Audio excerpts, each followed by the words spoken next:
Fala pessoal, tudo beleza? Para quem não me conhece, eu sou Rafael Habib. Aí tava aqui pensando comigo aqui. Acho que eu tô com um tempo livre. Eu descobri que eu tô com tendinite, coisas que a gente começa a ganhar depois de um tempo, certo? E aí eu comecei a pensar assim, o que eu vou fazer? Tô com um tempinho livre. Que tal começar a fazer uns vídeos para internet? E nisso eu pensei, o que é que eu vou falar?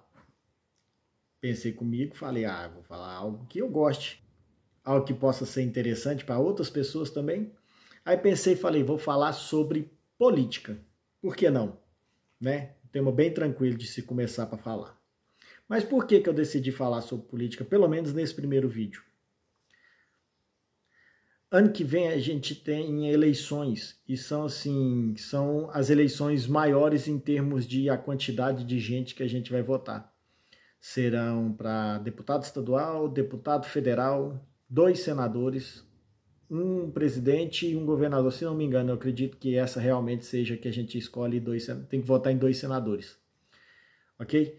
E assim, pelo que a gente vê hoje, pelo cenário político brasileiro, tem uma mudança muito grande do que tem vindo de antes. A gente teve uma grande mudança na época da Lava Jato, que foi em 2016, se eu não me engano, que quando foi eleito o Bolsonaro. E hoje, novamente, a gente tem essa mudança devido ao como é que estão os maiores players, os maiores jogadores dessa disputa, que é o Bolsonaro e o Lula.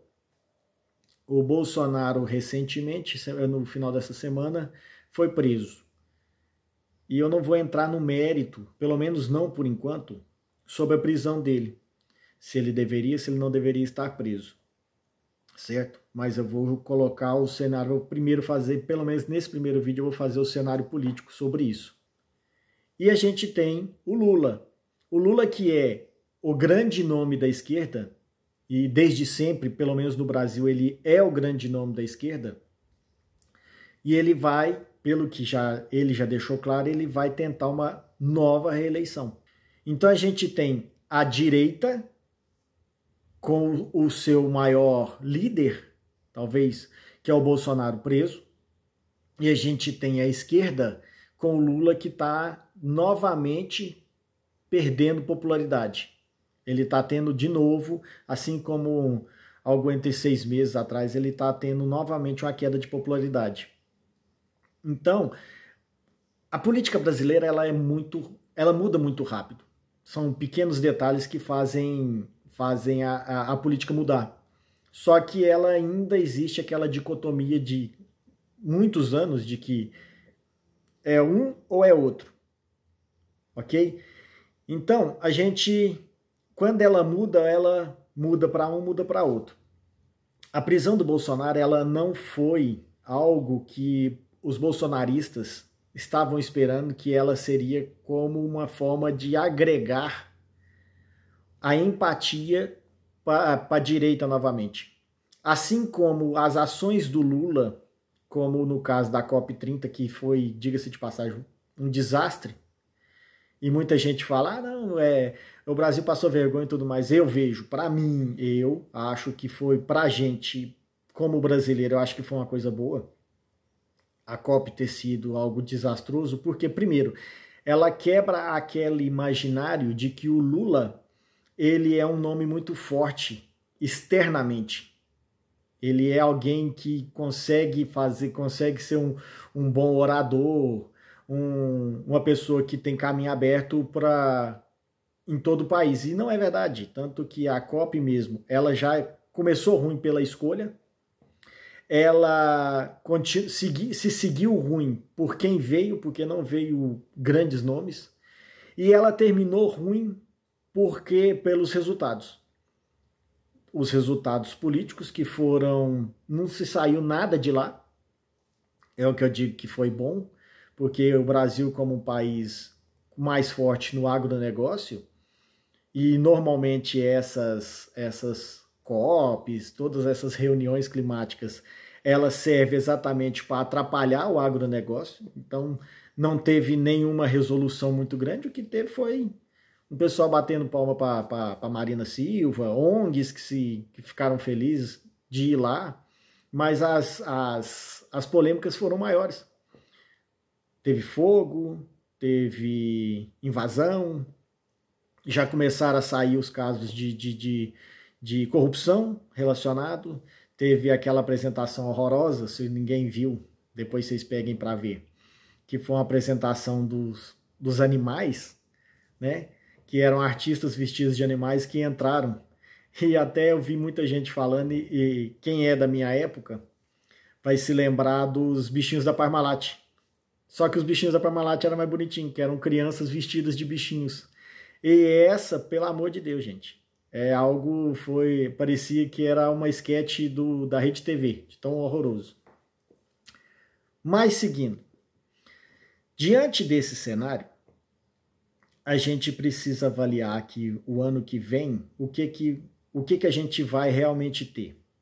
O Lula ele não faz um sucessor, ele não quer, ele sabe muito bem. O Lula, desde quando ele iniciou a sua carreira política, lá há anos, final dos anos 70, talvez, eu não lembro, mas ele ficou muito famoso nos anos 80, quando veio um pouco antes da redemocratização.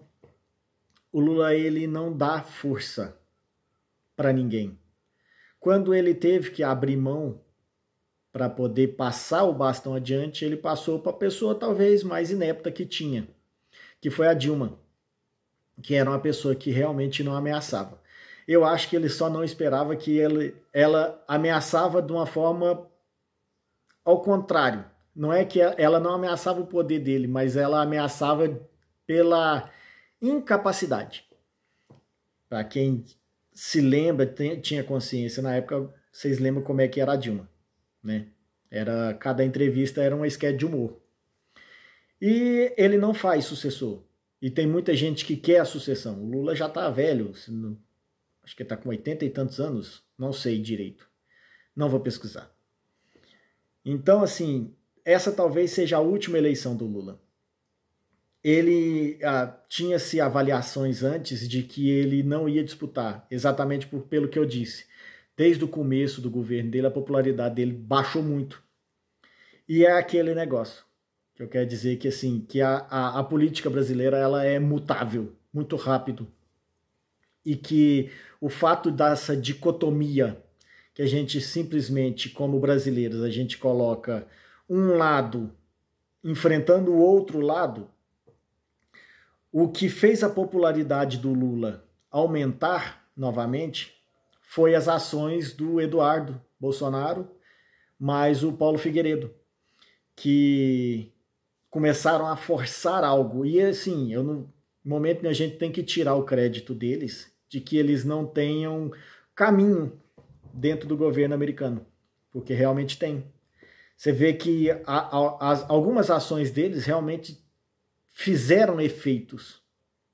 Talvez não tudo aquilo que eles venderam e nem tudo aquilo que eles vendem, porque essa é outra característica do Brasil, da política brasileira, é a capacidade das pessoas acreditarem em, como é que eu vou explicar, em excessos.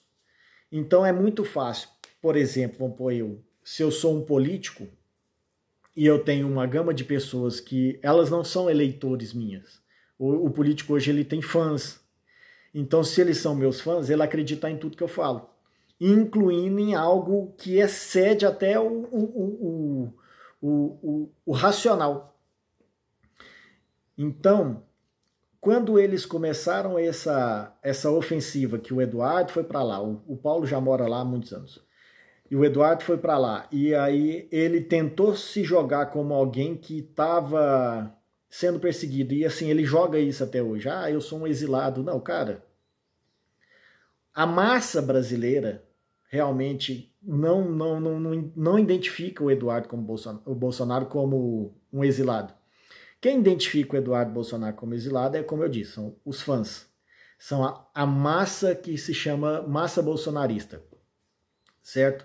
E aí eles começaram a forçar algo que, assim, de certa maneira, é algo que também o Trump já estava fazendo.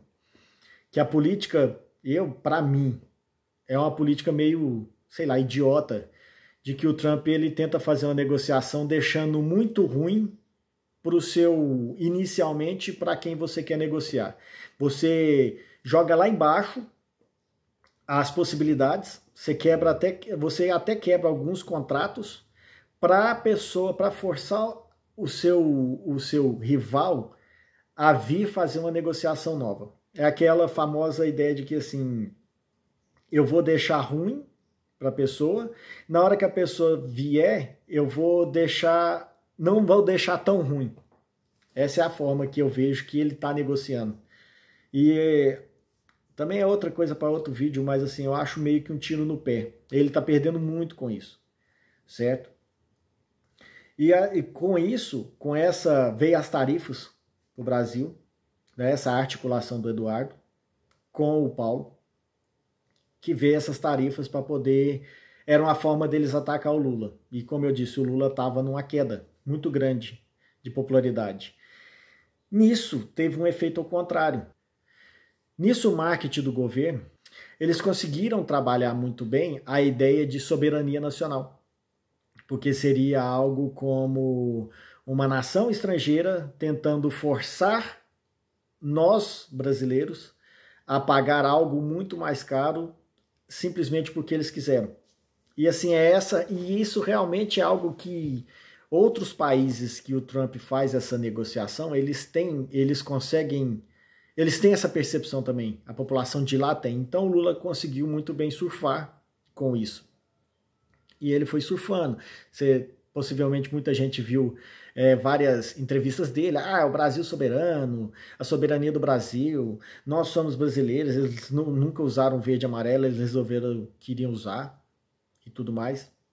Então, naquele momento específico, daria muito Lula. Tanto que se você pega pesquisas da época, pesquisas de eleição para presidente, o Lula está na frente. O Lula não perderia para ninguém, certo? Só que com o tempo foi passando, as coisas foram esfriando, já teve algumas mudanças com relação às taxas. Também é outra situação que o Lula não conseguiu manter, que foi ele disse que ele ia conversar e tudo mais, e realmente conseguiu ter uma linha direta, conversou, só que voltou praticamente algumas coisas ao normal, e ele não está conseguindo, como dizem na internet hoje, farmar mais dessa popularidade, ou seja, a popularidade dele está caindo. E isso se dá, como eu disse, é muito volúvel a política brasileira, isso se dá devido a alguns fatores que a primeira delas foi aquela operação no Rio de Janeiro, em que o Lula demorou muito para poder se manifestar sobre. E no momento que ele se manifestou, ele resolveu jogar para a base dele. E a base dele que é a base de esquerda, que é a base de um jurídico mais aberto, é o pessoal que é mais jogado para o pessoal que tem uma leniência maior com o crime, ele resolveu jogar desse lado. Ok? E aí isso foi que já deu uma queda na popularidade dele. E nisso veio a bendita da COP. A COP foi e realmente ela meio que jogou uma pá de cal, porque começou a sair os gastos do governo com a COP. E o que chegou, por exemplo? Foram os jantares que a esposa do presidente deu, a Janja, caríssimos. O local onde ele hospedou, que foi num navio também, que as hospedagens caríssimas. O próprio Lula colocando os gastos da primeira-dama em sigilo de 100 anos, que virou algo padrão brasileiro. Eu não quero mostrar o que eu estou gastando, então eu coloco um sigilo de 100 anos. Então isso começou novamente a queimar a popularidade dele. Então, assim, isso deixa muito em aberto o que vai vir para as eleições. E, assim, para mim, o que eu acho perigoso, e o que sempre foi perigoso dentro do país, se chama o grupo do Centrão.